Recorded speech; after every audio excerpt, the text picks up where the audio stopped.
Neste trabalho, iremos apresentar uma atividade experimental, sendo essa a determinação do coeficiente de atrito estático e cinético de deslizamento. Ao término dessa atividade, o aluno deverá ter competências para determinar com aproximação o coeficiente de atrito estático, o coeficiente de atrito cinético, deslizamento, a força de atrito estático e a força de atrito cinético, utilizando os seguintes materiais: um plano inclinado com escala de 0 a 45 graus, sapatas niveladoras amortecedoras, uma rampa auxiliar de engate rápido, um corpo de prova de madeira com faces de diferentes coeficientes de atrito e um dinamômetro para determinar o peso. Sendo que aqui a gente podemos provar que este peso possui 0,8 newtons. Dando continuidade aos exercícios, vamos falar agora sobre o diagrama de forças atuante sobre o corpo de prova. Fizemos aqui o desenho, de um plano inclinado em uma angulação alfa. A gente não sabe o grau, a gente sabe que é alfa. A situação é o seguinte: tem um corpo de prova nessa rampa.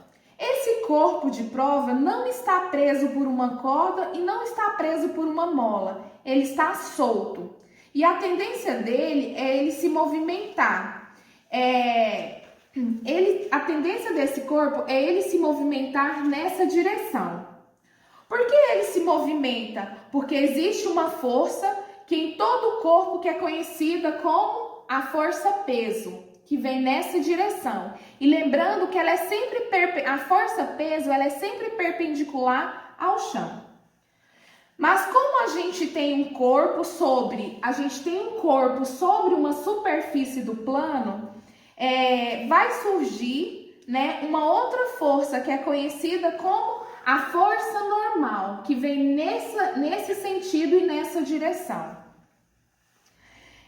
Lembrando que a força normal, ela é sempre perpendicular ao meu plano, sempre perpendicular ao plano. Lembrando que o corpo de massa que está no meu plano, ele não está se movimentando, ele está parado. Como ele está parado, ele tem uma força nesse sentido, tem uma força nesse outro sentido. Seguindo essa horizontal, ele tem uma força. Essa força é oriunda da força peso. Então, nós sabemos aqui que nós temos o eixo, o eixo de X, que a gente vai nessa direção. E a gente tem aqui também o eixo de Y. Então, mediante aos eixos, como sofreu uma inclinação, então eu vou chamar aqui de força, eu coloquei meu PX, que eu vou chamar força de X, e aqui, como está nesse eixo do Y, eu coloquei o PY, que é a força nessa direção aqui do meu plano. Lembrando que ela sempre está na mesma direção do meu peso. Mas sabemos também como eu tenho duas superfícies que são rugosas,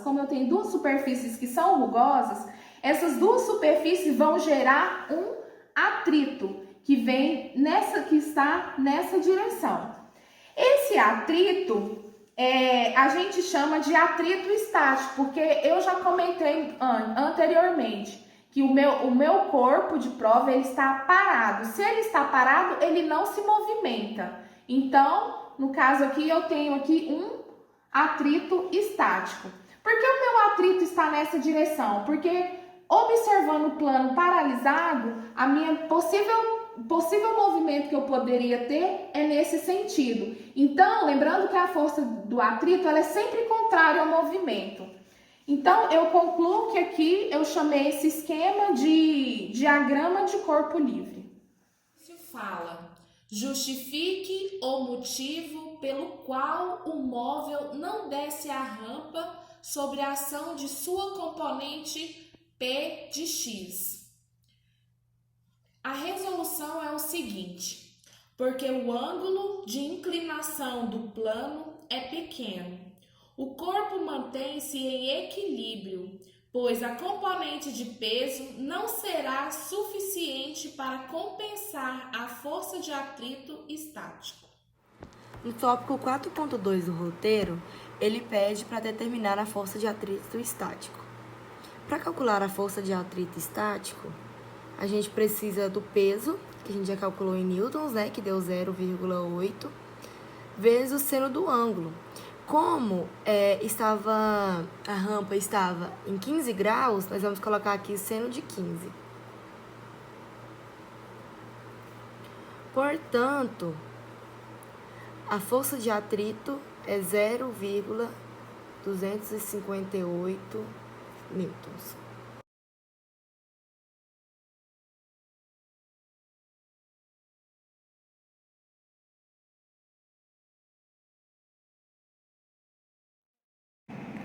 O ângulo médio encontrado após as 5 tentativas foi 23,6 graus.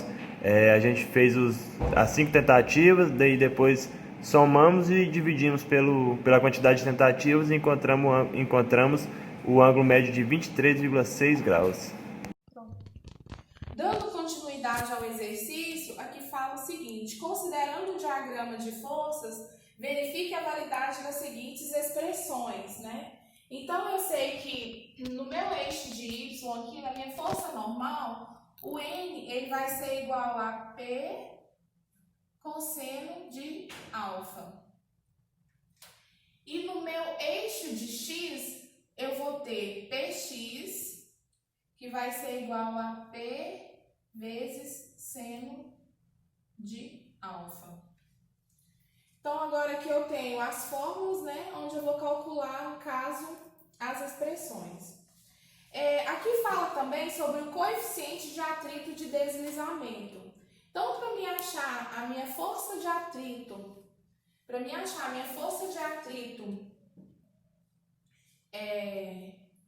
força de atrito cinético, eu vou encontrar o meu coeficiente cinético vezes o normal, minha força normal.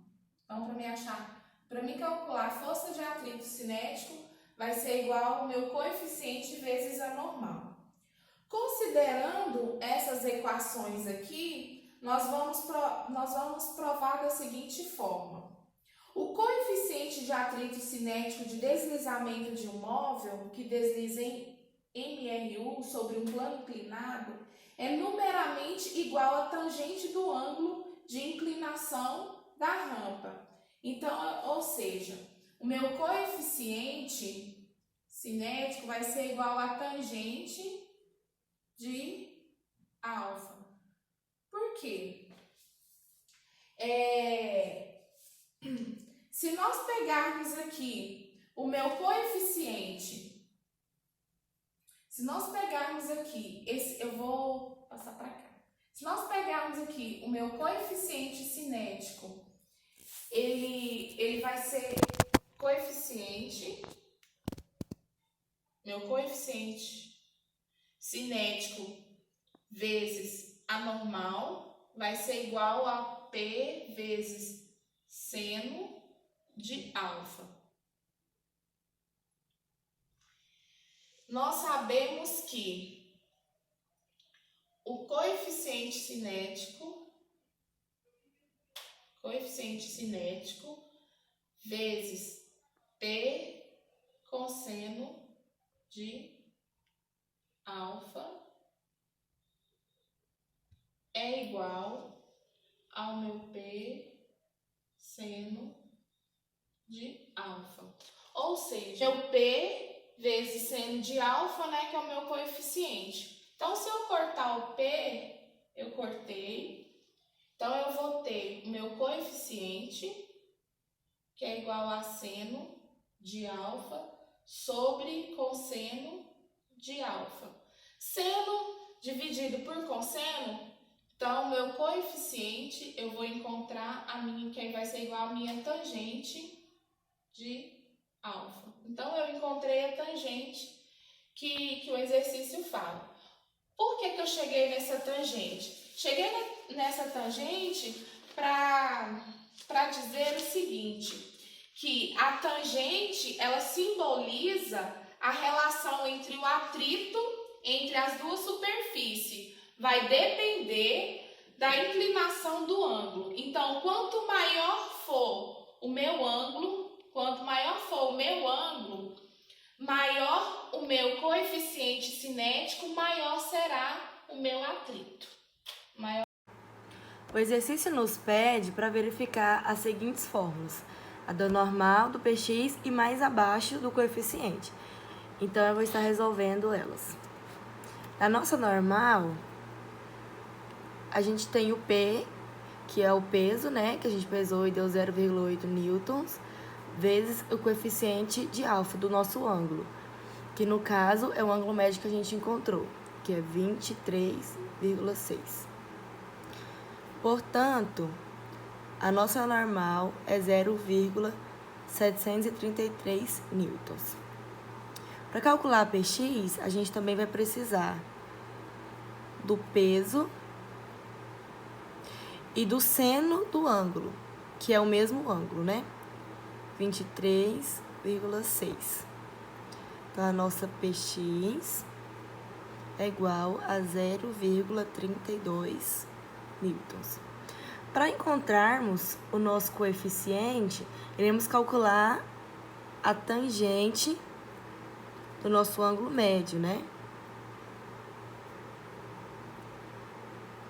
Então, o nosso coeficiente é igual a 0,436. Aqui no tópico 4.6, ele pergunta: o valor do coeficiente pode ser tabelado como o valor fixo do coeficiente de atrito e deslizamento entre as superfícies envolvidas? E a resposta é sim, ele pode ser tabelado, porque o coeficiente cinético da tangente de alfa no caso o ângulo, é igual ao coeficiente de atrito de deslizamento. Esses valores são iguais, então sim, pode ser tabelado.